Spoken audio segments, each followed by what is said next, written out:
Welcome back to Navigating Cancer. Today we're talking about fatigue. We're talking about fatigue that is related to cancer treatment, to all types of cancer treatments. In the first segment of today's show, we covered basically the mystery of it. We know there's a lot of different causes of it, but we don't really understand it completely. And in this segment, we're going to get into some of the symptoms that are associated with fatigue. Some you may recognize, some you may not. We're going to talk about some of the treatments that can cause it.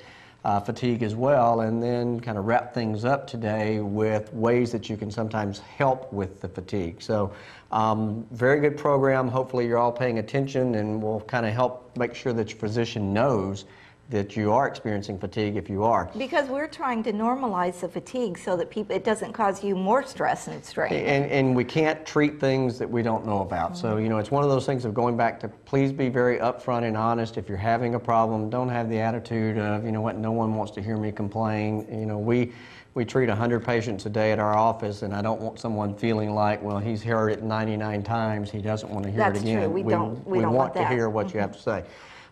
If you look at the symptoms of cancer fatigue on this slide, you'll see that, you know, very basically it's feeling tired. It's weak, worn out, and drained. But other things that can be associated with fatigue are shortness of breath after just a slight activity. You may be used to walking or running or riding your bike, and all of a sudden you can't do as much as you were without getting short of breath. You may find that just walking up a flight of stairs in your home all of a sudden causes you to have shorter breath when you're not accustomed to that. And just the difficulty of performing your normal day-to-day task. These are signs of fatigue that can be related to lots of different causes.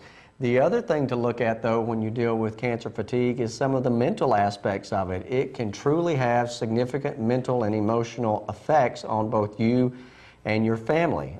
If you're tired, you are not going to concentrate on things as well as you should.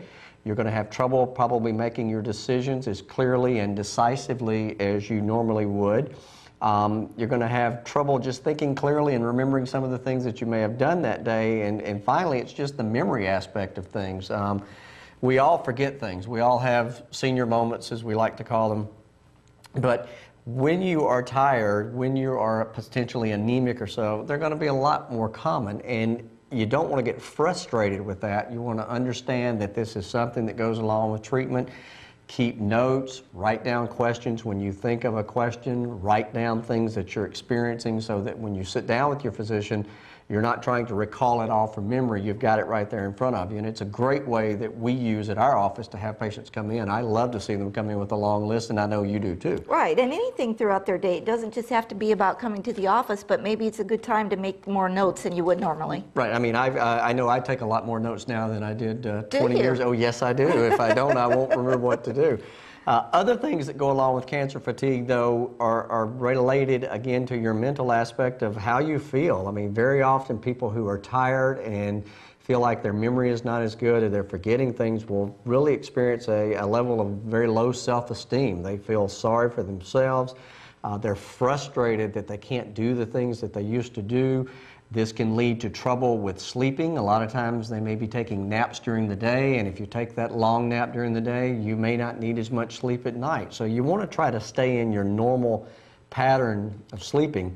But if you are tired, take a little power nap. You know, lay down for 20 or 30 minutes, but then try to get back up and go. And it can also lead to changes in your eating patterns. Several different treatments that we use for cancer can affect one's ability to eat, might affect one's ability to taste or how things taste. So you want to try to maintain as much of a regular eating pattern as you possibly can. And finally, on this list is the anxiety, depression, and stress that goes along with it. And this is where Wendy comes in when she is seeing our patients all the time to help them deal with that. You sit down and you meet with every single patient early on in their treatment. You try to meet with their families and significant others as well. I mean, what are some of the things that you tell them to expect as far as the anxiety and such? Well, I don't want to add, I don't want to make them nervous by telling them all these different things, but as they come up, or as if I'm alert to some of these issues with them, then we're going to normalize these things and let people know that this is a time period. Your body is under, tremendous healing at this point in time, and it does affect us emotionally as well. And all the stress, all the things, the navigation, the whole healthcare system is enough to just, you know, tire anybody out. And when you have so many different appointments and things, it's just, it would be expected to be a little unnerved. So we just try to normalize that so that people realize they're not losing their marbles, they're going to get through the other side. And I mean, you know, I know what we deal with on a day-to-day basis of trying to deal with insurance companies and getting approval for tests and approval for treatments. And it's our job, you know, And we don't have to live it. It's our job, and we have people who work with us who are trained to do it, and you see them frazzled every single day about different things. And so I can imagine what it would be like to be a patient out there diagnosed with cancer, trying to work your way through and get treatment, get tests done like you need to have done, and you've got an insurance company that is blocking the way and causing a problem. So, and they don't answer phone calls, and you know, a few of those in a day just drives you nuts. As we get into more about what causes fatigue, one of the things that certainly causes fatigue is just surgery itself. Anytime someone undergoes anesthesia, you're going to have a little bit of fatigue and you're recovering from a surgical procedure. But the two main causes really of fatigue are related to the chemotherapy and radiation. And chemotherapy is one we're going to cover first. The main reason that people may tend to notice a lot of fatigue associated with chemotherapy is that you may become anemic. And if you don't have the red blood cells in your body to carry the oxygen around, you're going to have fatigue, and that fatigue can be very severe in some people and not so severe in others. Many years ago, the only way that we had to manage that fatigue was to go and have transfusions done, and we can still do that. But we're very fortunate now to have a couple of drugs that are out there. One's called Procrit, one's called Aranesp. These are drugs that actually stimulate your body's bone marrow to make more red blood cells, and it allows you a lot of times to build up your red blood cells without having to go and get a blood transfusion. If any of you have ever had a blood transfusion, it takes about 4 hours to transfuse 1 unit of blood. So if you can go in and get a shot, it makes it a lot easier on you. The other thing that tends to be related to fatigue is radiation therapy, and we see that a lot in our practice. Most patients, if not all patients undergoing radiation, will experience some fatigue. And again, we believe it's just based upon the fact that the body is healing up.